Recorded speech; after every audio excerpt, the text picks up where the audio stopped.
Como descobri a minha gravidez? O que eu fiz? Como foi que eu reagi? Olá, mamãe, após os 40, tudo bem com você? Seja muito bem-vinda a esse espaço de terapia coletiva. Se você ainda não me conhece, eu sou Abigail Costa, sou terapeuta, gravidinha do meu primeiro bebê aos 42 anos de idade, e nesse vídeo vou te contar como descobrir a minha gravidez. Eu estou fazendo esse vídeo principalmente para falar sobre a minha reação ao descobrir que eu estava grávida. Porque às vezes a gente imagina que a nossa reação a ter uma notícia dessa vai ser uma, mas nem sempre da maneira que a gente idealiza ou imagina que vai ser. E não é bom a gente ficar também achando que é um ET ou que tem algo de errado com a gente, se culpando se não for daquela maneira que a gente esperava que fosse, né? Mas antes de começar, se você não é inscrita, se inscreva e ative aqui o sininho de notificações para saber sobre todos os conteúdos direcionados para você que, assim como eu, está gestante após os 40. Bora lá? Bom, primeiro que a minha gravidez não foi nada planejada. Quando eu digo nada, é nada mesmo. Eu conheci o meu noivo e o pai do meu bebê em um aplicativo de relacionamento. Tinha mais ou menos um mês aí que a gente estava saindo, ia se conhecendo. E aí aconteceu o que dois adultos fazem quando estão apaixonados, né? Então, não dizem que precisa de apenas um espermatozoide para fecundar o óvulo? Pois é, comigo aconteceu na primeira vez que fizemos o que adultos apaixonados fazem. Eu sei, é um pouco difícil de acreditar, né? Mas foi exatamente isso que me aconteceu. Aí tem gente que pergunta assim, tá, mas você não estava se prevenindo? Então, gente, quando é pra ser, não tem jeito, é pra ser. O meu noivo, ele sempre quis ser pai, ele sempre foi um sonho dele. Mas no relacionamento anterior dele, ele tentou muito e ele não conseguiu, né? Eu também queria muito ser mãe e ele sabia disso. Mas eu tenho hipotiroidismo desde os meus 20 anos de idade. E sempre ouvi dos médicos que ia ser muito, mas muito difícil engravidar. E assim, eu não queria também engravidar de qualquer pessoa só para ter um filho, né? Pra mim, tinha que ser com uma pessoa bem especial, parceira, que me amasse, me respeitasse, que quisesse construir uma família comigo. E o meu noivo é essa pessoa, apesar do pouquíssimo tempo que a gente se conhecia. Pode até soar estranho pra você que tá me assistindo entender isso. Mas assim, eu já tive em relacionamentos longos de 6 anos com uma pessoa e no meu íntimo eu tinha certeza de que não era a pessoa certa pra mim. E por que eu não dei ouvidos à minha intuição e eu passei 6 anos com alguém que eu sabia que não era o certo pra mim? Porque eu tinha várias feridas emocionais, várias lacunas que eu achava que só seriam preenchidas por essa pessoa, sendo que que deveria me auto-preencher, eu que deveria cuidar das minhas feridas emocionais, mais ninguém.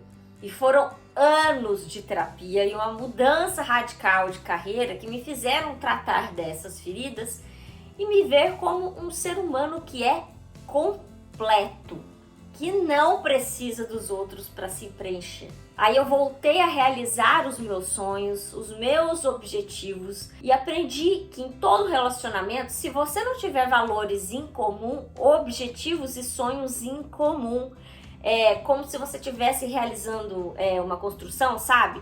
Na qual você vai colocando as pilastras muito finas em locais totalmente diferentes um do outro para suportar um teto bem pesado que um dia vai cair na sua cabeça, ou a qualquer momento vai cair na sua cabeça. Então não adianta querer ter filhos ou ter uma família com quem não quer, com quem não se sente preparado para isso, né? Com o meu noivo, nós alinhamos os nossos valores, os sonhos, os desejos muito antes da gente sequer dar o primeiro beijo. Eu sabia exatamente o que ele queria, como que ele queria e o mesmo ele soube de mim. E quando nós alinhamos os pilares da nossa relação, da relação que a gente desejava, bastou apenas uma vez para que o nosso sonho em conjunto se tornasse realidade. Louco isso, não? E foi tão engraçado que na semana seguinte eu fui pra casa da minha mãe pra cuidar dela e da minha tia enquanto que a minha irmã tava viajando, sabe? E aí a minha tia, que tem 98 anos de idade, um dia ela olhou pra mim e falou assim: você tá muito barriguda. Quem diria que uma pessoa com 98 anos de idade podia ter descoberto antes de um exame de gravidez, né? Aí assim, eu me olhei no espelho assim, pensei, será que eu tô grávida?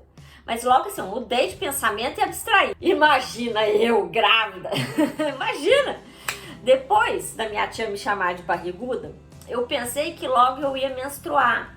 Uns 4 dias depois disso, mais ou menos.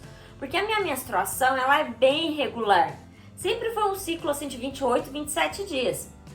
Mas 2 dias antes da minha previsão, quando eu fui no banheiro, vi na calcinha tipo um corrimento branco com várias pintinhas vermelhas. Como se fossem aqueles pequenos grãozinhos vermelhos. Não chegava a ficar assim num tom rosado, sabe? Mas era totalmente diferente de todas as vezes que eu já menstruei na minha vida. Parecia assim pasta de dente com aqueles cristais, sabe? Só que no tom vermelho. Aí comecei a buscar na internet as possíveis causas daquilo e apareceu um monte de coisa. Como trombose, leucemia, câncer de colo de útero, um monte de coisa.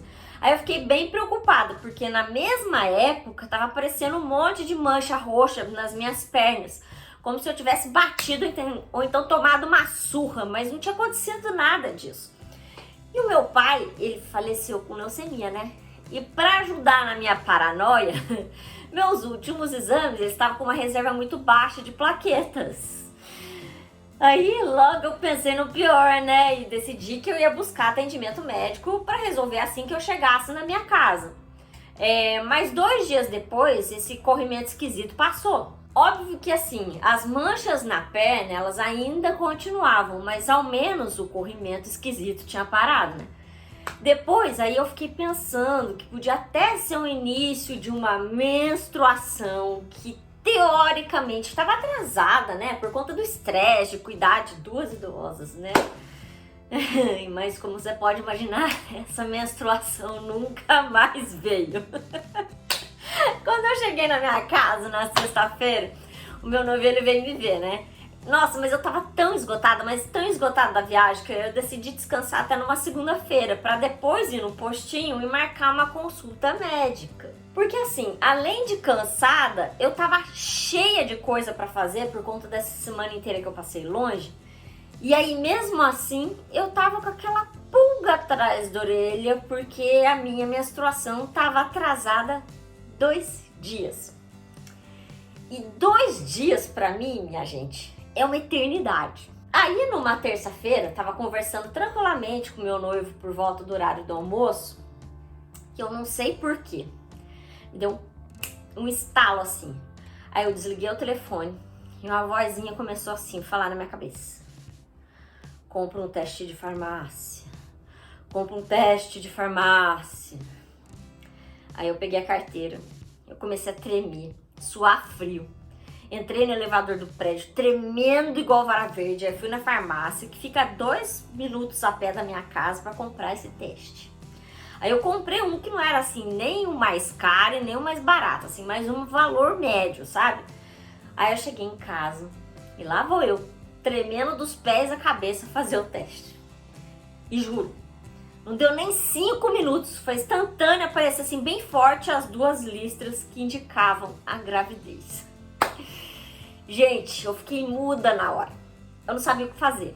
Eu olhava pro teste, olhava pra minha barriga, olhava pro teste, olhava pra minha barriga, sem acreditar. Aí tinha uma hora, assim, tinha hora que eu dava risada de nervoso, aí tinha hora que eu ficava muda, assim, punha a mão na boca olhando no espelho. E aí eu entrei em estado de negação.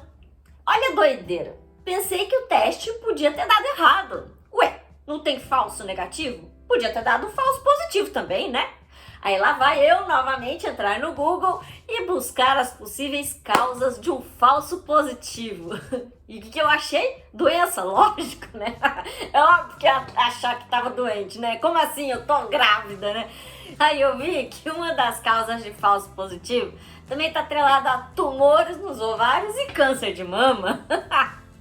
Pronto, tá explicado. Eu tinha um câncer.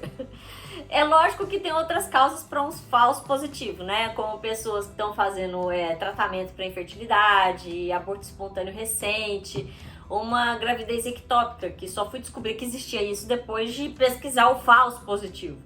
Mas nenhuma dessas situações parecia ser o meu caso, né? Aí eu pensei, vou fazer um exame de sangue. Mas como eu não tenho plano de saúde, eu tinha que ir no postinho mesmo para resolver isso, né? Aí eu vi que aqui na cidade de São Paulo eles oferecem testes rápidos. Como eu já estava noiada com a possibilidade de estar doente, eu pensei comigo, vou no postinho, eu marco a consulta e já vejo como funciona esse negócio de teste rápido, né? Logo eu saí, fui na UBS, perguntei sobre teste rápido. A enfermeira veio com aquele mesmo teste de urina que vende na farmácia. E o resultado? Positivo. A enfermeira vira pra mim e fala, parabéns, você está grávida, vamos começar o seu pré-natal. E eu assim... Gente, eu fiquei sem reação de novo. Aí eu perguntei sobre o falso positivo, mas ela foi bem categórica. É muito difícil ter 2 falsos positivos, não? E dali eu saí com o braço picado das vacinas que eu tive que tomar, mas um monte de remédio de farmácia, um monte de exame agendado e uma caderneta de gestante. E o mais engraçado é que para cada uma dessas etapas, né, eu precisava pegar uma senha diferente. E aí a moça que tava lá no totem distribuindo as senhas, ela viu a caderneta de gestante na minha mão. E aí ela começou a falar alto, nossa, você tá grávida, parabéns, agora você vai pegar a senha preferencial e não sei o quê. E aí vinha um monte de funcionário da UBS me dar parabéns porque eu tava grávida, falando, nossa, que legal, você vai adorar o pré-natal daqui, não sei o que lá. E eu ainda lá, deglutindo, processando todas aquelas informações, nem acreditando ainda que eu tava grávida. E principalmente preocupadíssima por já ter saído de lá classificada com uma gestação de risco por conta do hipotireoidismo e da minha idade. Aí que eu fui descobrir ali que eu tinha que estar tomando uma suplementação de ácido fólico e sulfato ferroso 3 meses antes de planejar ter filho por conta da formação de tubo neural. E aí eu fiquei bem apreensiva, com medo enorme de ter descoberto assim com 4 semanas, né, e 3 dias, e não ter tomado nenhuma vitamina até aquele momento da vida, e de que o meu bebê fosse prejudicado. Porque por mais que o meu desejo fosse de ser mãe, eu não estava esperando nem um pouco que isso fosse acontecer assim, dessa forma. E também não veio aquele sentimento logo de cara, de amor incondicional de mãe. Foi um choque mesmo. Eu pensei em todas as mudanças que iam ocorrer dali em diante na minha vida, que estão ocorrendo a cada semana. E, assim, em como contar pro meu noivo, o medo da reação dele, da reação da minha família, das nossas famílias, né? Mas, enfim, isso já é assunto para outros vídeos. Talvez com você tenha sido diferente, talvez você tenha sentido coisas parecidas com o que eu relatei aqui na minha história. O importante é você se acolher e começar a cuidar de você e de seu bebê assim que você descobrir a sua gestação. E se você estiver planejando ter o seu filho, procura seu ginecologista, fala das suas intenções e começa, pelo amor de Deus, a suplementação o quanto antes, para não ficar noiada assim como eu fiquei, né? Agora, enquanto aqui nesse espaço de terapia coletiva vulgo comentários, como é que foi a sua experiência? Eu tenho certeza que compartilhando a sua história, você pode ajudar também a muitas mamães que estejam passando por situações semelhantes às suas. Vamos deixar mais corações quentinhos com a nossa história? Conto com você. Próximos vídeos vou falar sobre como contei pro meu noivo, pra família dele, pra minha família, sobre a gravidez. Não esqueça de deixar aqui o seu like nesse vídeo para que o YouTube entenda que esse conteúdo vale a pena ser mostrado para mais pessoas. Se inscreva no canal, ative o sininho de notificações para receber os novos conteúdos também. Um grande abraço e até o próximo vídeo.